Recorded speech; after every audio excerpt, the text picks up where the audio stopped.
भाभी माँ। ओ भाभी, कितना ले जाऊंगी, बस हो गया, नम्रता ने कहा। क्या हो गया, कभी कभी तो आती है। तुम इनकी भाई होती तो आधा हिस्सा लेती कि न लेती। पर भाभी, भैया इतने खर्चे में हैं, आप लोगों का इतना प्यार मिल रहा है, वही बहुत है मेरे लिए। नरन 1 वर्ष बाद आई थी। सपना ने उसे बेटी की तरह पाला पोसा था। हालांकि सपना की सास कभी नहीं चाहती थी कि बेटी अपनी भाभी के संपर्क में रहे, पर बेटी नम्रता के व्यवहार से भाभी की बेटी ही बनकर रह गई। आज 1 सप्ताह रहकर बेटी पुनः अपनी ससुराल जा रही थी। बहू, जा किचन में जा, दूध उबाल पर है, सपना की सास उनके पास आते ही बोली। जी माँ जी, कहते हुए सपना किचन में चली गई।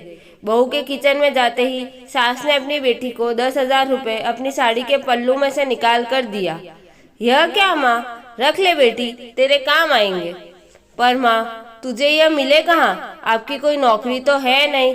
अभी भैया को छुटकी के स्कूल की फीस भरनी है, उन्हीं को दे दीजिए, अभी उन्हें इसकी ज्यादा जरूरत है। नहीं बेटी, तुम्हारे पापा मुझे कंगाल छोड़कर नहीं गए थे, रख ले। और जबरन बेटी के हाथों में रुपया ठूस कर चली गई। बेटी नम्रता को पिछले महीने ही का भाभी का फोन याद आया।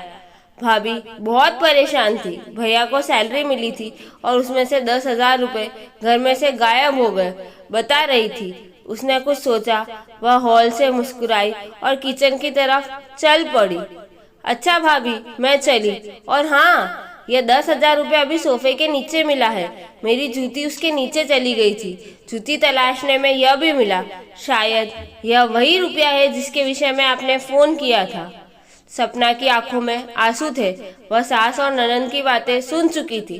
ननंद को अपने आगोश में भर लिया और धीरे से कहा, तू मेरी सबसे बड़ी बेटी है। ननंद भाभी दोनों मुस्कुरा पड़ी। सच है, जीवन का यह भी एक सुंदर रूप है। दोस्तों, बदलते रिश्तों की कहानी कैसी लगी? Thank you. अगर आपको मेरी कहानी पसंद आई हो तो उसे लाइक और शेयर करें और कहानी के बारे में अपनी राय कमेंट करके ज़रूर बताएं।